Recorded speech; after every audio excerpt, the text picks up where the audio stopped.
बल, शक्ति, पराक्रम इस संसार के विकास का मूल है। परंतु कभी सोचा है कि प्रकृति ने हमें ये बल, शक्ति, पराक्रम क्यों दिए?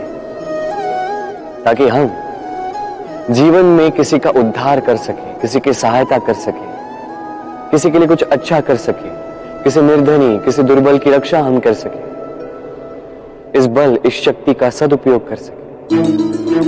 कभी आप देखिए किसी ऐसे व्यक्ति को जिसके पास अटल शक्ति है पर साथ ही अटल अहंकार भी, जो स्वयं को ही सर्वश्रेष्ठ मान लेता है, बुरे कर्म करता है। आप देखेंगे कि प्रकृति और मनुष्य उसे तोड़ने की साधना में लग जाते हैं। स्मरण रखिए, विशाल से विशाल पर्वत क्यों ना हो, यदि वो मार्ग में है तो उसे तोड़ के मार्ग प्रशस्त किया ही जाता है।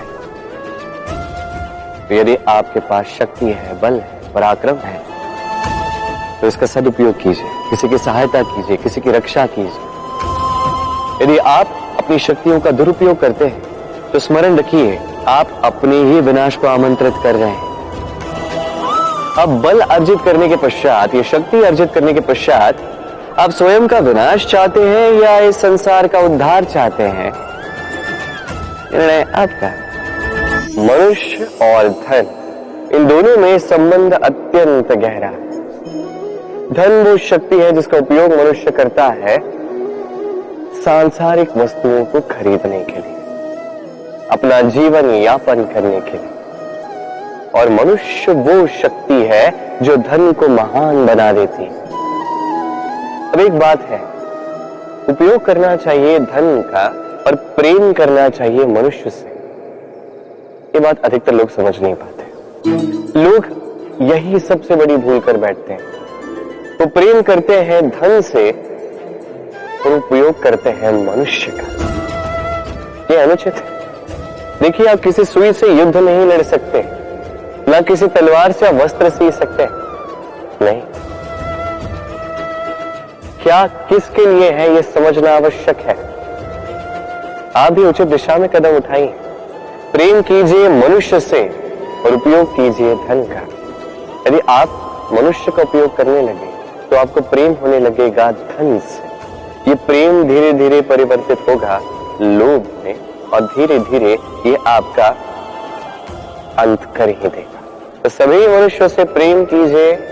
सफलता कौन नहीं चाहता?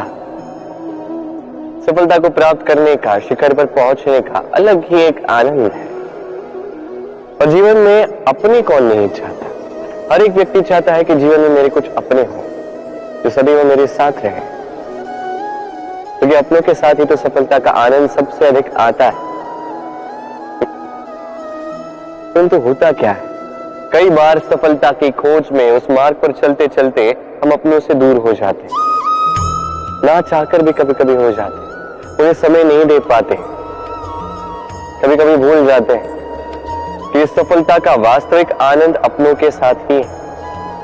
कि सफल होने के पश्चात जब हम अपनों से मिलते हैं, उनके नेत्रों में हमारे लिए जो भाव है, जो सम्मान है, जो प्रेम है, यही असली पुरस्कार भी है। हम भूल जाते हैं बात और अकेले हो जाते हैं। अधिकतर बार ये होता है। अधिकतर बार लोग जो सफल हैं वो अकेले रह जाते हैं। अब आप क्या चाहते हैं? आप असफल होकर अकेला रहना चाहते हैं या सफल होकर अपनों के साथ आनंद मनाना चाहते हैं? निर्णय आपका है। सफलता के पीछे भागिए, स्वयं को झोंक दीजिए, किंतु अपनों का साथ कभी मत छोड़िएगा। वो अपने जो आपकी सफलता के लिए उत्तरदायी है, वो अपने जिन्हें आपकी सफलता से सुख मिलता है, आनंद मिलता है, उन्हें कभी मत त्यागिएगा। भगवान और भक्त जब एक आकार होते हैं, जब भक्त अपने भगवान की ओर, अपने जीवन के उद्देश्य की ओर पूर्णतः समर्पित होता है, तब जन्म लेती है भक्ति। अब संसार में सारी आशाएं भले ही आपका साथ क्यों ना छोड़ दें, ये भक्ति आपके साथ रहेगी। भक्त और भगवान जब एक आकार हो जाते हैं तो उनमें कोई अंतर नहीं रहता। वो एक हो जाते हैं। एक व्यक्तित्व, एक अस्तित्व। इसलिए कभी भी जीवन में, किसी भी रूप में, किसी भी प्रकार में, किसी भी ईश्वर को मानिए, मन में श्रद्धा जागृत कीजिए, इस भक्ति को जागृत कीजिए। संसार में भले ही सब कुछ आपको छोड़ के चला जाए, तब भी ये भक्ति केवल आपका उत्थान ही करेगी। शब्द ही शून्य, शब्द ही आरंभ, शब्द ही अंत भी, शब्द ही अमर है, शब्द ही ब्रह्म भी। ये शब्द अत्यंत विशेष है। किसी रोते को हंसा देते हैं, किसी हंसते को रुला देते हैं, किसी के मन में ऊर्जा जागृत करते हैं, तो किसी के मन को कांटा बनकर चुभ जाते हैं। एक अत्यंत महत्वपूर्ण बात है जो समझना अत्यंत आवश्यक है। आपका मन, आपका हृदय कितना भी शुद्ध क्यों ना हो, कितना भी पवित्र क्यों ना हो, आपकी विचारधारा कितनी भी स्पष्ट क्यों ना हो, यदि आपकी वाणी पवित्र नहीं, यदि आपके शब्द शुद्ध नहीं, तो ये आपको आपके कर्मफल को भोगने पर विवश कर ही देते हैं। एक सरल सा उदाहरण देता हूं। आपके जीवन में कोई ऐसा होगा जो आपको नहीं भाता, जो कदाचित अधर्मी होगा, जो कदाचित नीच बुद्धि वाला होगा, परंतु उसे अपशब्द कह देने से उसमें परिवर्तन तो नहीं आता, उसकी मानसिकता तो नहीं बदलती, बस मन में प्रतिकार की भावना जागती है, द्वेष की भावना जागती है और कुछ नहीं। इसलिए इन शब्दों पर नियंत्रण रखिए, इस वाणी पर नियंत्रण रखिए। श्रेष्ठ से श्रेष्ठ व्यक्ति को भी सावधान रहना पड़ता है, क्योंकि यदि इन शब्दों का प्रयोग उचित ना हुआ तो आजीवन निशब्द होकर रह जाते हैं लोग। तो इन शब्दों पर नियंत्रण रखिए, इस वाणी को शुभ रखिए। वरदान और श्राप, ये दोनों एक ही सिक्के के दो पहलू हैं। ये वरदान हमें कई कारणों से मिलता है, कभी हमारे परिश्रम के कारण, कभी तपस्या के कारण, कभी हमारे पुरखों के परिश्रम और तपस्या के कारण।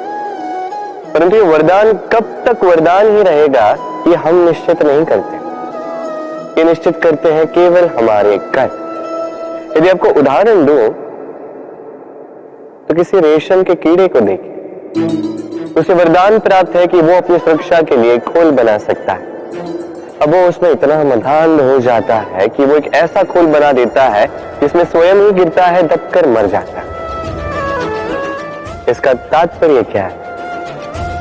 तात्पर्य सरल है। गर्व करना ठीक है, किंतु अहंकार करना बिल्कुल ठीक नहीं। यदि अहंकार मन में प्रवेश कर गया तो इस वरदान को श्राप बनने में समय नहीं लगता। और यदि कर्म श्रेष्ठ रहे तो श्राप भी वरदान बन जाता है। तो आइए श्रेष्ठ कर्म कीजिए और मेरे साथ प्रेम से कहिए, राधे राधे।